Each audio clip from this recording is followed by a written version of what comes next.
We call the man Taco Trump for a reason, because deadlines come, he backs down. Now, I hate that we call him Taco Trump because I like tacos.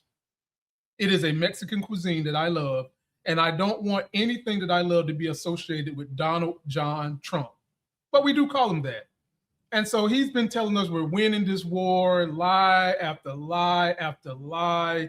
If Pinocchio could be real, Trump would have a nose that spans the whole damn United States, but he's not. And so let's get an update from the Midas Touch of what's going on with this war, because, folks, this war is nowhere near over. We shouldn't be in it in the first place. And let's see what's going on. So Donald Trump has already folded. Trump has just announced that he's pausing what he called Project Freedom. That's the operation that he launched yesterday to escort ships through the Strait of Hormuz. There's no evidence that a single ship actually made it through under this operation. The operation also caused Iran not to back down, but to escalate. They struck targets in the UAE, including critical infrastructure, in direct response to this. Now Trump is calling it a tremendous military success as he backtracks on the whole thing. At the same time, he says that the blockade on Iranian ports is still in place, which is important because Iran has repeatedly said that they're not going to negotiate while the blockade continues. So he's pausing this failed operation, but keeping the thing in place that's preventing negotiations. Here's Trump's full statement that he just posted on Truth Social. Based on the request of Pakistan and other countries, the tremendous military success that we have had during the campaign against the country of Iran, and additionally the fact that great progress has been made toward a complete and final agreement with representatives of Iran, we have mutually agreed that while the blockade will remain in full force and effect, Project Freedom, the movement of ships through the Strait of Hormuz, will be paused for a short period of time to see whether or not the agreement can be finalized and signed. President Donald J. Trump. I guess it's fitting that he decided to do this on Taco Tuesday, and hey, I guess he wanted to go big on the taco for Cinco de Mayo. I don't know. That's it for now. Spread the word. Listen to the Midas Touch podcast for more. Stop, man. Don't associate this dude with tacos. I love tacos. Cinco de Mayo is 2 days before my birthday, so I'm always having to share my birthday, May 7th, with Cinco de Mayo and Mother's Day. I get crammed right in between it. But I digress. Let's talk about Trump and his lying ass. How is this hypocritical? And how is this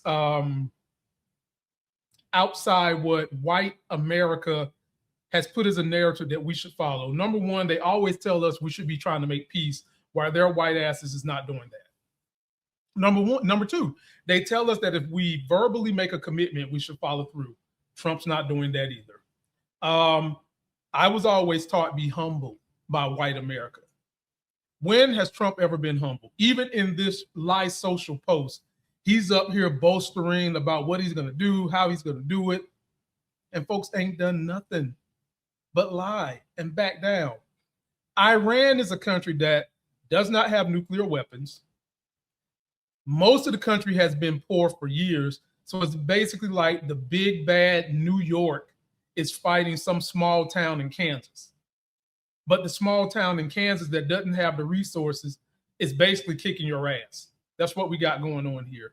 And may I remind everyone over and over and over again, Barack Obama had something in place to keep Iran at bay, and that wasn't good enough for Trump.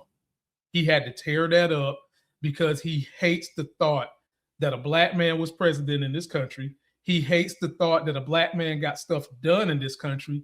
And he probably hates the thought of the size of black men's penises. That's a stereotype. It's kind of a joke, folks. I'm not serious about that. But I'm sure in Trump's mind, he's serious about that. Look, final thought on this, man.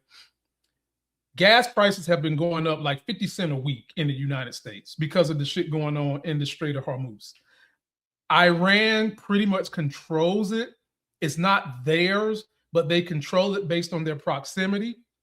And what Trump wants to do is save face. Problem is, each and every day, the people that voted hate over the food on their plate are getting kicked over and over so bad that they can't even let their hate sustain them no more. On this channel, we got a saying when we deal with folks who love to vote hate over putting food on their plate. That's the saying. And the people that voted for that because they hated a woman, they hated a black woman, They hated the idea of someone coming in to help everybody, not just the 1% rich. Now they're seeing the cost of their damn hate. Their hate ain't putting food on the plate. And that has caused Trump's numbers to drop below 30%. Finally, it should be in the damn teens. This dude is atrocious. And the fact that he still has numbers hovering between 25 to 30% is bad. But this war is kicking his ass because a lot of Republicans don't like wars either. Or let me rephrase that. Republicans who are not rich, they don't like war. They don't understand why are we in war? Why are we spending all this money on war? Why are my kids, sons, and daughters dying over something that really doesn't have a lot to deal with me? And it's starting to poke through. So post your comments, let me know what you think about that. And now this kind of ties into this war, but it directly deals with Trump and how they always seem to find money for war, but can't never find money for the things America needs: healthcare, education, childcare, a Band-Aid while you're in between incomes,